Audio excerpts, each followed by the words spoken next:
Good afternoon. Welcome back to Senate Education. It's January 12th, 3:30. We're pleased to have Dr. Benjamin Lee with us to continue the conversation around what's happening in our schools as COVID and particularly Omicron spreads throughout the state and throughout the country. As you know, Dr. Lee, the Agency of Education and the Department of Health announced new guidelines, or really starting to roll out new guidelines over the weekend and yesterday. Further details are coming. And what we're wondering from you in particular is to let us know your response, your thoughts on these new ideas. And we also have come up over the past couple of hours of testimony with a few additional questions for you regarding masks and that sort of thing. But the floor is yours, and thanks for being with us. Thank you. I guess I'll begin. I did prepare a statement that I will just present first, and then I'll be happy to take any questions. So thank you, committee members, for allowing me to be with you here today. My name is Benjamin Lee. I'm a pediatrician and a pediatric infectious diseases specialist. I'm speaking here today in my capacity as a physician and as a representative of the Vermont chapter of the American Academy of Pediatrics. In full disclosure, I'm not speaking on behalf of my employer, which is the University of Vermont and UVM Medical Center, the Department of Health, or the Vermont Agency of Education, although I am a consultant to all of those bodies on COVID-19 and have been throughout the pandemic. So time and time again, SARS-CoV-2 has upended our carefully laid plans. We now face this scenario again in the midst of the most rapid and extensive surge of COVID-19 we have yet experienced to date, and that is due to the Omicron variant. So I'd like to share with you my opinions and my thoughts on several key issues related to school-based pandemic response, including contact tracing and surveillance testing. I'd also like to state at the beginning that the number one priority is to keep all of our children safely in school. For me, this is an absolute necessity and the starting point for any conversation. So all that follows should be understood to be in service of that goal. So first, contact tracing. From the beginning of the pandemic, contact tracing has been a cornerstone of Vermont's pandemic response. I would argue that Vermont performed contact tracing as well as, or better than any other state in the country. However, as it was previously practiced, it is no longer an appropriate tool for the task at hand. To be successful, contact tracing first and foremost requires adequate staffing to undertake the hours of work necessary to identify and notify all close contacts. In schools, this task has been delegated primarily to school nurses, who are the true unsung heroes of the 2021-2022 academic year. In conversations with school nurses from around the state, it's clear they were going above and beyond their call of duty, putting in countless thankless hours late into the night to perform this task. But unfortunately, this was often being done at the expense of their other vital and necessary job functions. In other words, all the work that they used to do before COVID-19 that was in fact a full-time job. This must all be accomplished. The contact tracing must all be accomplished within a narrow window of time in order to identify contacts before they've had the opportunity to potentially be a source of transmission to others. The Omicron variant, however, has been shown to have a much shorter incubation time than previous variants. In other words, the amount of time it takes between being exposed and infected with the virus and potentially being contagious to others is now far shorter than before, perhaps as short as 1 to 2 days. Correspondingly, the window of time before which or within which contact tracing can be of benefit is now much shorter than at any other time in the pandemic. So when you have a COVID-19 surge, as we're currently experiencing, continuing contact tracing as per routine, in my mind, it's like trying to swim against a riptide. There are just too many cases for contact tracers to keep up, and they're being overwhelmed and swept out to sea. So to insist on continuing or even redoubling contact tracing efforts as it was previously performed, in my mind, that would be like telling a swimmer who's caught in a riptide that the solution is simply to swim faster. It's futile, and it will only result in wasted energy and ultimately drowning from sheer exhaustion. So to counter the Omicron surge, I think a change in direction is necessary. This can be accomplished with, on one hand, by ensuring expanded access to testing, particularly rapid diagnostic testing, which, along with roadmaps and guideposts for schools and families to help direct them on their strategic use, would be an eminently reasonable alternative strategy. I think it would reduce burden on exhausted school systems, particularly administrators and nurses, while still allowing for identification of new cases and informing quarantine and isolation protocols. I anticipate that in the coming year, increased use of testing, particularly rapid testing, will become a standard part of our daily lives. The school setting should be no exception, with strategies implemented in schools beginning to align more closely with those strategies that we'll use throughout other sectors of society. This will also allow for a greater semblance of normalcy to return to our school systems. And just as importantly, it will help all of us, including families, transition to the next phase of COVID-19, which is COVID-19 as an endemic virus. So this virus will be with us forever after. So whether we're talking about 2022, 2023, 2024, or beyond, this is a transition that we all will ultimately have to make. Similarly, I would argue that surveillance testing has little additional value at this time and may not be the most responsible use of scarce resources. Surveillance testing involves testing a small percentage of asymptomatic people, usually on a routine schedule, to see if unknown cases can be caught early. So it allows you to detect a small number of cases you might have otherwise missed. So in my mind, it's a way of looking under every stone for each and every last possible case. In a time of low case counts and effective contact tracing, it certainly had value, particularly with earlier variants with longer incubation times. However, it's clear that we do not need surveillance testing right now to inform us that we have a big problem with COVID-19 transmission in our community. So I would argue that we don't need to be spending energy looking under stones when there's a veritable landslide of cases in progress. Now, I recognize that surveillance testing may provide reassurance to individual families who participate, but the question is that in fact a reasonable public health goal and justify the use of surveillance testing? In my mind, I would argue that a surveillance testing program in the setting of a surge that we're experiencing is of lower priority. Finally, we should remember that today, every single person in a K-12 setting has had ample opportunity to get vaccinated. As with all previous variants, the risk for serious illness in a child with COVID-19 continues to remain extremely low, even with Omicron, and is even lower still in a vaccinated child. Therefore, it's appropriate that we recalibrate our approach in school settings now that vaccination is available to all. It's also instructive for us to recognize that the Omicron surge by and large began over the winter holiday break when schools were not in session. So clearly school attendance is not necessary to drive Omicron transmission. It's everywhere. So placing more restrictive measures on school systems at a time like this only punishes the kids and the schools for events that may largely be out of their control. So I want to conclude by simply acknowledging that once again, Omicron is everywhere. There's no setting that's completely safe from COVID-19 exposure. So we must understand and recognize that we're entering a transition period of adapting and learning how to live with COVID-19 as an endemic virus. Eventually, where we need to end up is approaching COVID-19 the same way we do flu or RSV. These are more familiar viruses that are also a cause of severe illness and can be a cause of death in children every winter, but for which we do not contact trace, we do not impose testing requirements or shut down schools. So I think this entire discussion is part of a broader discussion or conversation about how to make that transition safely and rationally.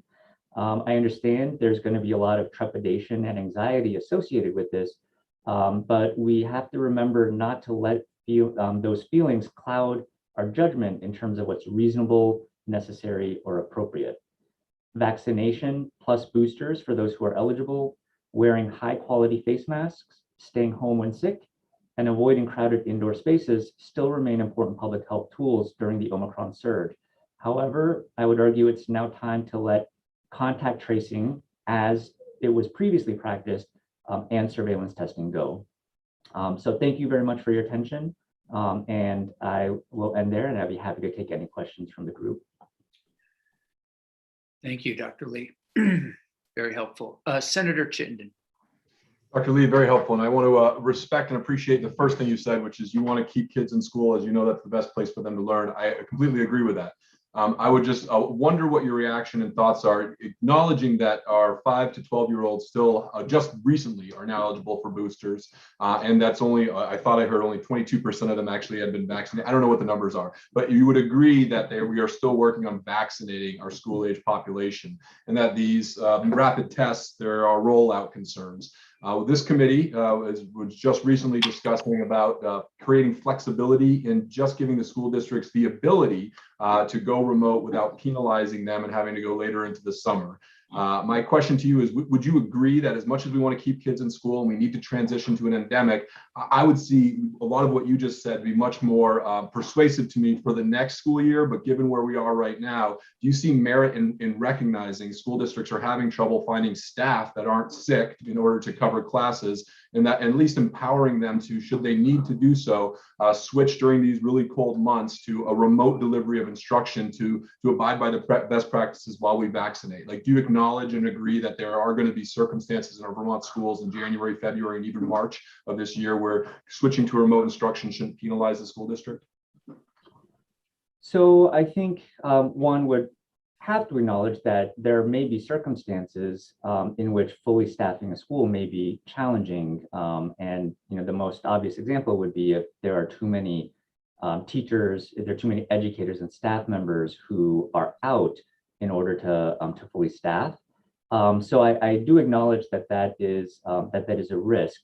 I hesitate a little bit. And I guess at the end of the day, even with that caveat, I think I remain firm in my stance that the absolute best method of for delivering education to our kids is in-person learning. And so I would be hesitant to, sort of open the floodgates, I guess, if you will, for providing too much flexibility for districts to switch to remote learning more as an alternative other than in extreme circumstances.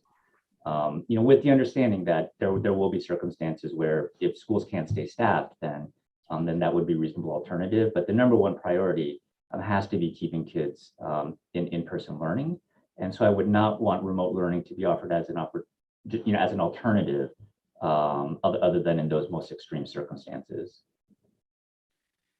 Dr. Lee, can you say something about masking? It came up a little while ago, trying to educate everybody on what is the best masking policy right now, the best masks that we could recommend to be on children and school personnel.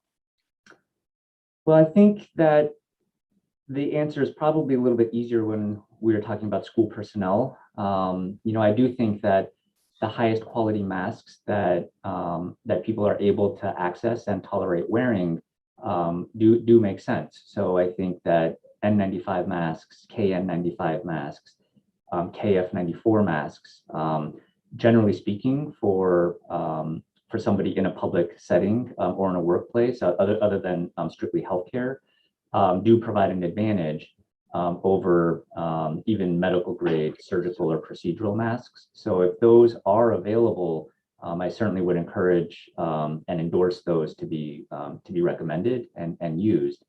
It becomes more challenging with children only because it may be harder to find higher quality masks that may fit all the range of sizes.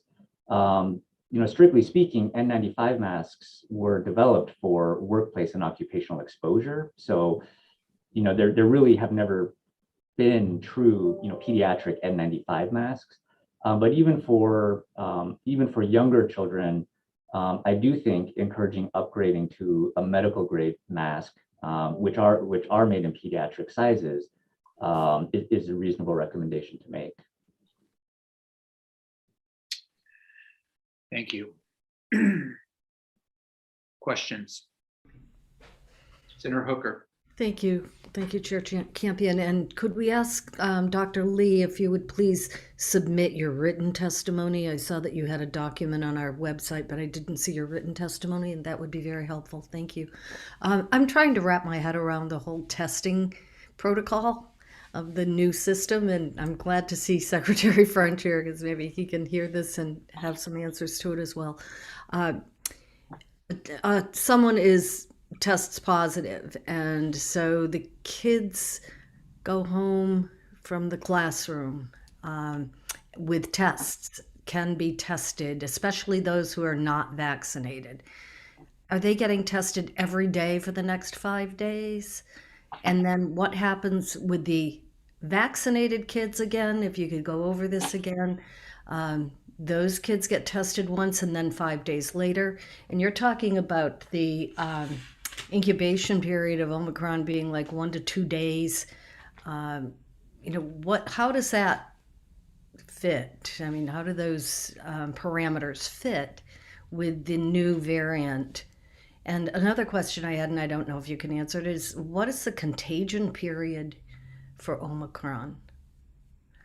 So I can answer speak to those last questions first. So really, when I was referring to the incubation period of Omicron as being shorter, that really has more relevance in terms of what that does to contact tracing. So what that means is that whereas when the initial the initial version of the virus, the Wuhan strain, if you will, of the virus, contact tracers might have had days and days, even up to a week, to sort of, before which, that there was that window where that entire time somebody might have been incubating the virus and not have known it. And so that affords a lot of time where if you take that person out of circulation, there's that many days of transmission that you potentially have halted. But with Omicron, by the time the contact tracing is done and the person is notified, that person has already probably been out and exposing others. And so that's the rationale for why contact tracing, as it was done previously, is so much more challenging with Omicron, is because you have to get everything done within the first really within a matter of hours to potentially have much public health impact. Now, as far as testing goes, that wouldn't necessarily change much as far as whether or not a daily antigen test would have benefit in terms of identifying somebody who has now been infected. And so the rationale for doing daily tests originally for 7 days was sort of the highest risk period for being contagious. With Omicron, everything appears to be on a somewhat more accelerated time frame. So the infectious period is probably even faster and moves up a little bit. So that's some of the rationale for why some of the guidance and recommendations from the CDC have shortened somewhat. Thank you. Yes, Senator Lyons. Thank you, Dr. Lee. A similar question actually is that whether someone is vaccinated or not, what are the chances that they can transmit the virus to someone else, without masks, probably. So. Yeah, so that is harder to quantify. Certainly, I think there is consensus that even with Delta, there was increasing recognition that could happen. And with Omicron, Omicron is probably even better than Delta. So we do recognize that there is a possibility for vaccinated individuals to have breakthrough infection and transmit. However, it still remains the case that for somebody who's fully vaccinated, relatively healthy, the length of time that person might be contagious and the degree of contagiousness is also still probably significantly reduced. So it's not, I don't think it's fair to say that somebody who's vaccinated and has a breakthrough case is the same risk as somebody who's unvaccinated with the same infection. Thank you. But if no one is masked, then that just facilitates transmission overall, regardless of vaccination status. Correct.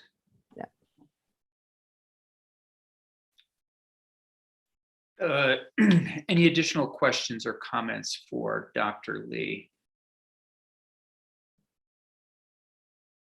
Okay. Dr. Lee, again, apologies for having, I'm sorry, Senator Lyons. I don't know whether Dr. Lee needs to hear this quote, but it came from a colleague who works at the University of Michigan Medical School, and I just really think it's great. Would you mind? It's just a sentence. It says, "Parents, just a reminder that the choice you and your kids make outside of school affect their ability to continue learning inside of school right now." So I think a great message. Absolutely, and I couldn't agree more. And again, this refers back to that idea is what I was hinting at or referencing in my statement, that everything that happens outside of the school setting impacts the schools, and so all of us need to do our part outside to help keep the kids safe inside, and not penalize the kids for things that they had no control over because of what adults were doing out in the community. Thank you for that, Senator Lyons. Dr. Lee, again, apologies for yesterday's scheduling error. Thank you so much for being here. Thank you for all of your service to the state, particularly to the children in the schools. It's much appreciated, and look forward to likely having you back in this committee at some point. Thank you very much. I'm happy to help. I will send my written statement to Daphne. That'd be terrific. For everybody to see. Thank you. Great. Daphne, any word from Ledge Council? Not yet. Okay. So Secretary French, before we shift to dyslexia, if you don't mind, we have been continuing our conversation on COVID in the classroom. And I'm wondering, one of the things that we're, I think, wondering is additional guidance being sent out this Friday in terms of specifics? That's something that just sort of continues to come up. If you could just give us a little bit of an update on that, that would be great. Yeah, good afternoon, Dan French, Secretary of Education. Yes, it's important, and I was thinking about this with Senator Hooker's question about some of the specifics. We have not produced any guidance on the new program yet at all. I typically, I don't know if I share with you, I meet with the superintendents on a weekly basis. That's been going on for 2 years, and it's largely a transactional conversation. It's 45 minutes of me just sort of saying, here's the sort of tactical update of what's going on. And then we have some opportunity to have me answer questions in chat. But I always preface those conversations by saying, don't interpret my oral statements as guidance. I always fall back on the written guidance that we produce. So I think it's important to acknowledge, firstly, we have not produced any written guidance yet. We're actually working on that very much today and into tomorrow. What we issued on Friday was more or less an email announcement that we're making this change, and here are the basic elements of that. But the specific guidance is yet to be produced. So we are working on that. The two guidance documents that we will modify that already exist, one pertains to contact tracing and the other pertains to mitigation recommendations in schools. And those are sort of the two cornerstone documents that we've been operating the schools under this fall. So yes, to your question, guidance will be coming, and we haven't produced it yet. Be happy to try to take an answer to Senator Hooker's question. Sure. Again, in the spirit of just sort of clarifying what we put out on Friday in terms of announcement, the mechanics will be more specifically expressed in written document that hasn't yet been published. But I think it's important to understand the fork in the road relative to vaccinated versus unvaccinated, as Dr. Lee was just mentioning. That's sort of the target where we're going. But we have the idea of schools being distribution centers for kits that parents take home, but we also have the idea of nurses being equipped to do some screening in school, and both are key elements of our new strategy. So nurses will have access to what we call LAMP tests and antigen tests on site to screen symptomatic individuals, whether they're vaccinated or unvaccinated, or students or staff, it doesn't matter. If someone expresses symptoms during the day, they'll have the ability to administer an antigen or LAMP test on site and have an immediate response to that testing. Either way, that indicates the person is positive, whether it be a student or not, or a staff member. If they're positive, they get sent home. And that's where the sort of the fork in the road is, and has been around vaccinated or unvaccinated. If they're vaccinated, we'll send them home with a single pack of 2 tests to use on day 5, essentially.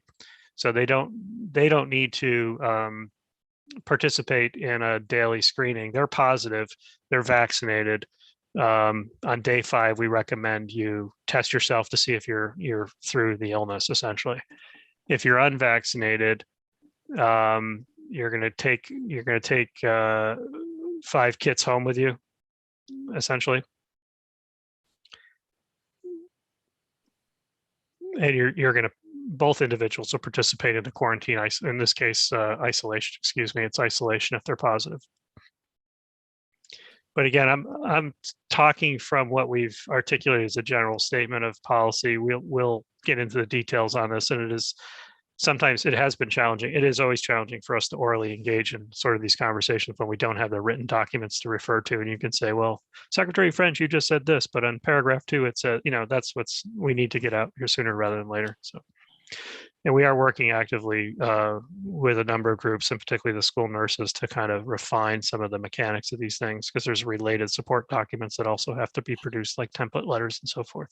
A lot of conversation today, for example, about how to handle high schools when students are in multiple classes. So we'll look forward to seeing that information on Friday, along with superintendents and others. The other thing that I suspect will be in there is some specific guidance around masks. You've probably heard us have this conversation a little bit. Masks are in the mitigation recommendation document, and there's likely going to be an embellishment of that language to put emphasis on higher quality masks. So one of the things we've heard is if you can give schools as much specificity as possible, almost like when I get something from my niece or nephew with an Amazon link to what they want for Christmas, it's that kind of make it easy, if possible. I don't know if you can, your agency can be, it would be, I guess the message is as easy as possible would be much appreciated. Yeah.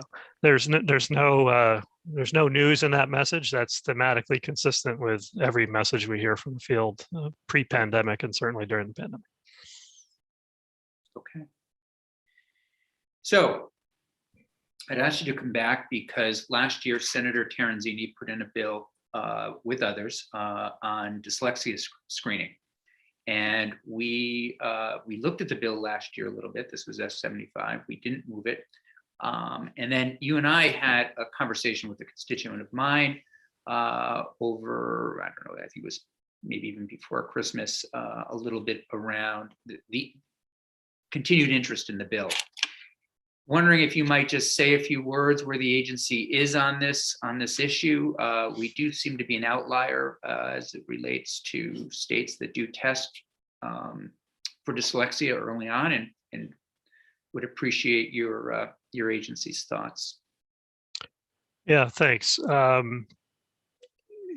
We've made quite a bit of progress from a policy perspective on addressing concerns that I've been advancing around literacy outcomes for our students, and that's largely in Act 28, which was set at 114 last year, and Act 28 signed into law also is aligned and sort of embedded in our ARP-ESSER plan as a sort of education recovery approach. So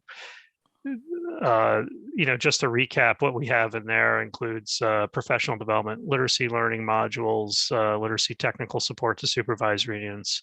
Those are the key elements. And again, those are tagged to specific spending strategies inside of the ARPS or state plan.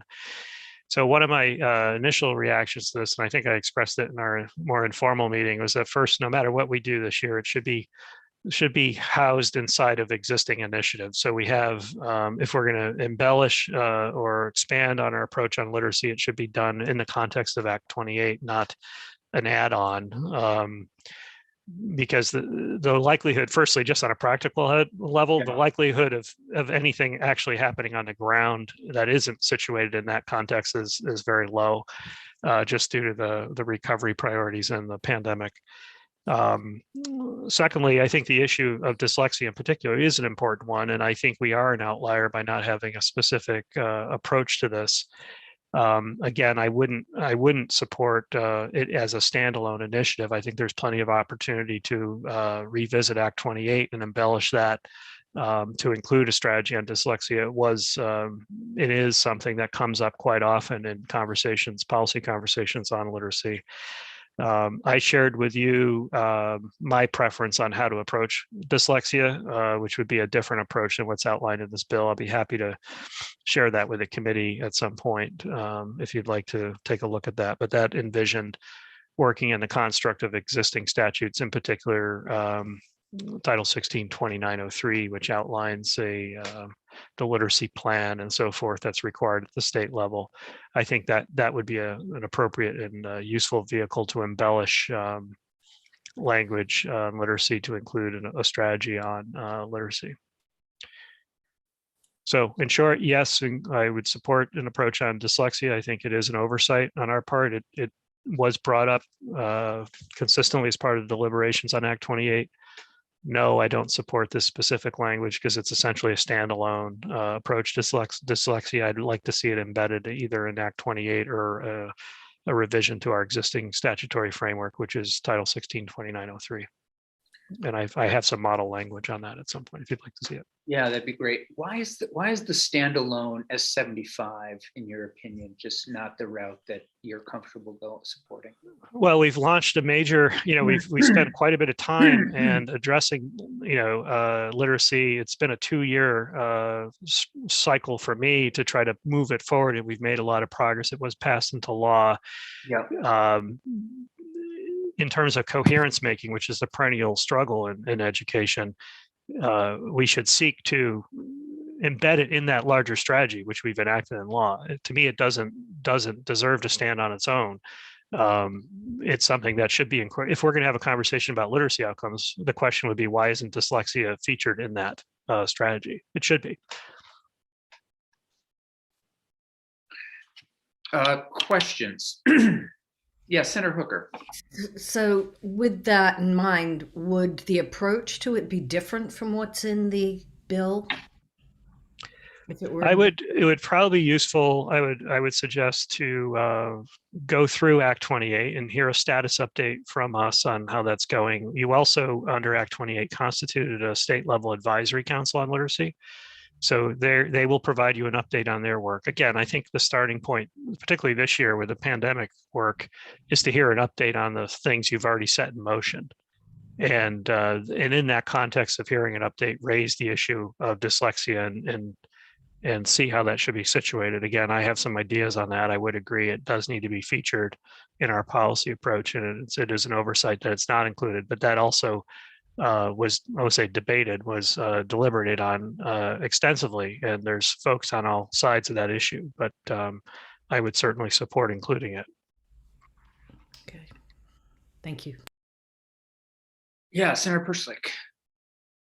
Yeah, I think it's important for us to remember about that Act 28 that we did have these experts meet over the summer to talk just about literacy, and I had met recently with a couple of the members on the council because they reached out to me saying, given all the COVID stuff in schools, is there any room to make progress on this issue? And I asked them to look at the recommendations ask them, are there recommendations that aren't like a whole new program or something? Because we heard that pretty clearly from AOE, the superintendents, everybody, that some new program this is not the year to do that. And I haven't read the whole report, but they did point out that there were some recommendations in there. So just want to echo what the Secretary said. I think we should have them in for sure and go over the report and the recommendations and see how we can make movement on literacy writ large, but agree that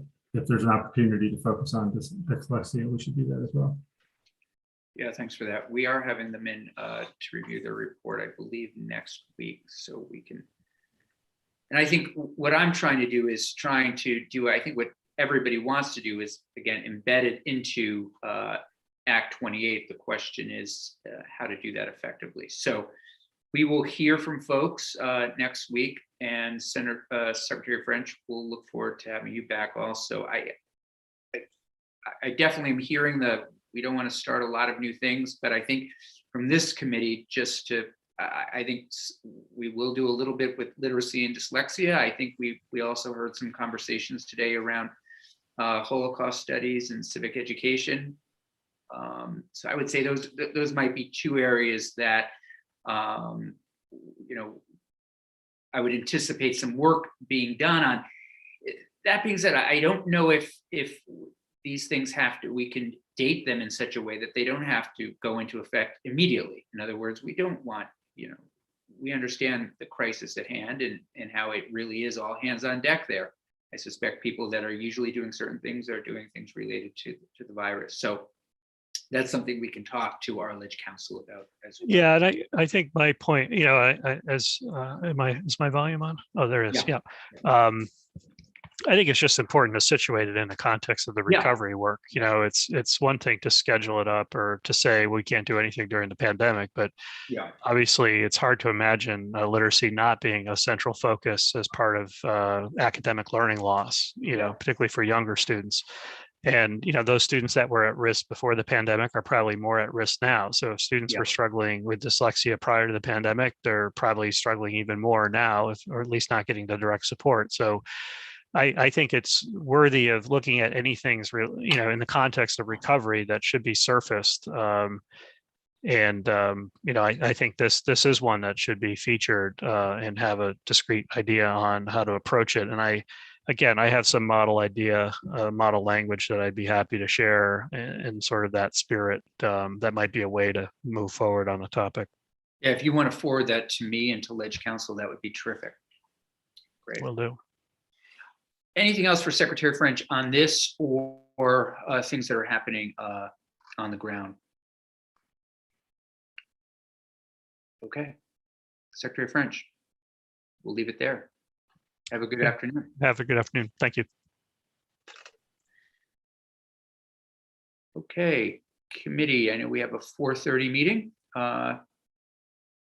Any concluding comments, questions? I think you can take us offline now, Daphne. I think we're